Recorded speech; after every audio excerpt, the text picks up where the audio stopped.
రండి రండి రండి, దయచేయండి. తమరి రాక మాకెంతో సంతోషం సుమండి. రండి రండి రండి, దయచేయండి. తమరి రాక మాకెంతో సంతోషం సుమండి. నే చెప్పాగా మీకు నాన్నగారి తీరు. ఆహా, ఆ ఇష్టులైన వాళ్ళొస్తే పట్టలేని హుషారు, పలకరింపుతోనే మనసు మీటగలరు. ఉల్లాసానికి మా ఈ ఇల్లు రాచనగరు.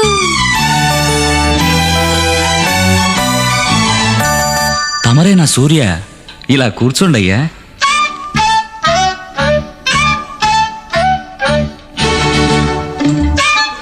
ఆగండి ఆగండి ఆగండి, వద్దు కూర్చోకండి అక్కడ. తగిన చోటు కాదిది తమ బోటి వారి